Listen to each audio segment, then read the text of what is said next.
نہیں ہے. یہ بات اہل بدعت کے بانی اول مولوی نقی علی خان صاحب نے بھی تسلیم کی ہے.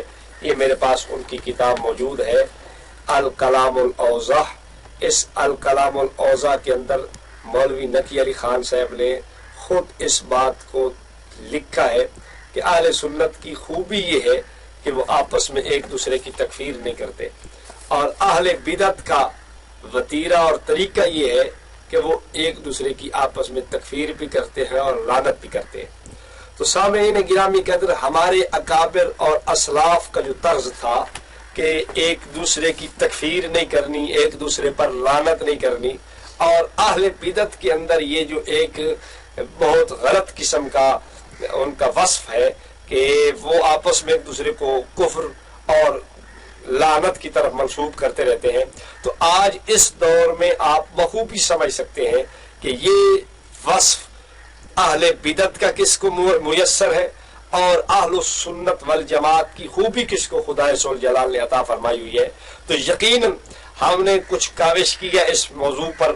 ہم نے کوکب اکاڑوی صاحب اور دیگر بریلوی حضرات کا جو اختلاف اور آپس میں کفر و ایمان کی گفتگو ہے وہ بھی ہم نے ناظرین کے سامنے رکھی، اور کنز الایمان کے حوالے سے بھی ہم نے مولوی احمد رضا خان اور تمام بریلویت کا جو آپس میں اختلاف ہے اور کفر و ایمان کی بات ہوتی ہے وہ بھی آپ کے سامنے رکھی، اور تمام بریلوی اور بریلویام مولوی احمد رضا اور دیگر تمام کا آپس میں جو کفر اور ایک دوسرے کو لعنت کا اختلاف ہے وہ بھی ہم کافی سارا آپ کے سامنے رکھ چکے ہیں.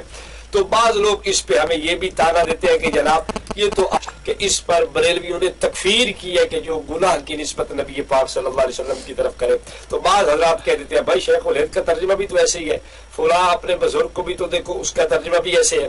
حضرت تھانوی رحمۃ اللہ علیہ کی وہ بے خبر کا ترجمہ ووجدک ضالا فہدی کا وہ دیکھ لے، وہ بھی تو یہ لکھا ہوا ہے. اور تم کہتے ہو کہ جو بے خبر کا ترجمہ رحمت دو عالم صلی اللہ علیہ وسلم کے لیے کرے وہ کافر ہے. بھائی آپ نے ہماری بات سمجھی نہیں. ہم نے یہ کہا کہ قانون اور اصول و ضابطہ رضاخانی حضرات کا ہے، اور لکھنے والے اس کو رضاخانی ہے، اور اس فتوے کی سطح میں آنے والے بھی رضاخانی ہے. ہم نے یہ قانون اور ضابطہ کہیں نہیں لکھا کہ جو لیغفر کا ترجمہ گناہ کرے وہ کافر ہو جائے گا. ہم نے یہ ترجمہ اور یہ اصول اور ضابطہ کہیں نہیں لکھا جو ووجدک ضالا فہدی میں ضالا کا ترجمہ بے خبر کرے وہ کافر ہو جائے گا. تم نے لکھا ہے، تمہارے لکھنے والے جو ہیں بے خبر اور گناہ وہ کافر ہو گئے. تم نے لکھا ہے کہ گناہ کی نسبت اس ترجمے میں حضور کی طرف کرنے والا کافر ہے، تو تمہارے اپنے کافر ہو گئے. بہرحال میری اس بات کا جواب یہ نہیں ہے کہ حضرت شیخ الہند نے لکھا یا حضرت تھانوی رحمۃ اللہ علیہ نے لکھا یا جناب شاہ رفیع الدین نے لکھا یا دیگر اکابرین لکھ رہے ہیں. میری اس بات کا جواب یہ ہے کہ یہ 54 بریلوی علماء جو کہنے والے ہیں کہ بے خبر، یا جناب یہ 54 حضرات بریلوی کہنے والے ہیں کہ جو نبی پاک صلی اللہ علیہ وسلم کے لیے ترجمہ میں گناہ کی نسبت کرے گا وہ کافر ہو جائے گا. میری اس بات کا جواب یہ ہے کہ یہ 54 کافر ہے یا مولوی احمد رضا خان کا ابا نقی علی خان کافر ہے. اس کا جواب یہ ہونا چاہیے کہ جی نقی علی خان کافر ہے یا یہ 54 کافر ہیں. یہ جواب ہے، نہ کہ یہ جواب ہے کہ جناب تم نے بھی لکھا ہے، فلاں نے بھی لکھا ہے، فلاں نے. ہمیں اس سے سروکار نہیں ہے. ہم نے یہ دکھایا کہ جیسے کہ مولوی احمد رضا خان کا ابا کہہ رہا ہے کہ اہل السنت کی خوبیوں میں سے ہے کہ کسی پر لعنت نہیں کرتے اور کسی کو کافر نہیں کہتے، اور اہل بدعت کی برائیوں سے یہ ہے کہ بعض ان کا بعض کو کافر کہتا ہے اور بعض ان کا بعض پر لعنت کرتا ہے. ہم نے یہ عرض کر دیا امت کے سامنے کہ اپنے فتاوا جات سے رضا خانی کافر تو ہوئے، لیکن یہ بھی معلوم ہو گیا کہ یہ اہل سنت کبھی نہیں ہو سکتے، یہ اہل بدعت ہے. اس لیے کہ اہل بدعت کی برائیوں میں یہ بات شامل کی گئی ہے کہ وہ اپنے ساتھیوں کی تکفیر کرتے رہتے ہیں. آئیے اسی سلسلے کو لے کر ہم آگے چلتے ہیں، اور آپ کو جو ہے نا کچھ تھوڑا سا اور ہم اس عنوان کے اوپر باتیں آپ کے ذہن میں ڈالنا چاہتے ہیں. یہ میرے پاس ایک کتاب موجود ہے جس کا نام ہے دیوبندیوں سے لاجواب سوالات. اپنے طور پر تو انہوں نے جناب دیوبندیوں سے لاجواب سوالات بنائے ہیں، لیکن خدا کی شان ہے کہ پھنستے خود چلے گئے. اب اس کتاب کا صفحہ نمبر ہے 974.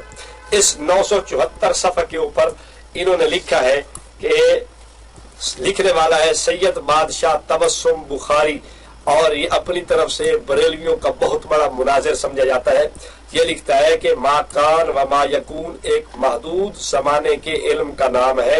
اس سے اللہ تعالی سے خاص کرنا علم خدا بندی کو گھٹانا ہے۔ جو یہ کہے کہ ما کان و ما یکون اللہ کا خاصہ ہے، وہ خدا ذوالجلال کے علم کو گھٹا رہا ہے، یہ تبسم شاہ صاحب کہہ رہے ہیں۔ اب آئیے میں آپ کو لے کے چلتا ہوں بریلویوں کی اکابر مولانا کرم الدین دبیر سے۔ انہوں نے بریلویوں نے تذکرہ اکابر اہل سنت میں ان کو اپنا بڑا بزرگ تسلیم کیا ہے۔ یہ اس کتاب آفتاب ہدایت کے صفحہ 170 کے اوپر لکھتے ہیں کہ یہ مسئلہ بھی مسلم ہے کہ علم ما کان و ما یکون خاصہ ذات باری تعالیٰ ہے۔ علم ما کان و ما یکون خاصہ ذات باری تعالیٰ ہے۔ تبسم شاہ صاحب کہہ رہے تھے کہ جو یہ کہے کہ ما کان و ما یکون کا علم خدا کا خاص ہے، وہ خدا کا علم گھٹاتا ہے، اور یہ کہہ رہا ہے کہ ما کان و ما یکون کا علم خدا ذوالجلال کا خاصہ ہے۔ اب آپ بتائیے کہ ان تبسم شاہ صاحب کے نزدیک حضرت کرم الدین دبیر صاحب خدا ذوالجلال کے علم کو گھٹانے والے ہیں، اور جو نبی پاک صلی اللہ علیہ وسلم کا علم مبارک گھٹائے جس کو بریلوی اس کو کافر کہتے ہیں، تو جو خدا کا علم گھٹائے تو وہ کافر کیوں نہیں ہوگا؟ اب آپ دیکھیے اہل سنت کی علامت ان میں قطعاً ثابت نہیں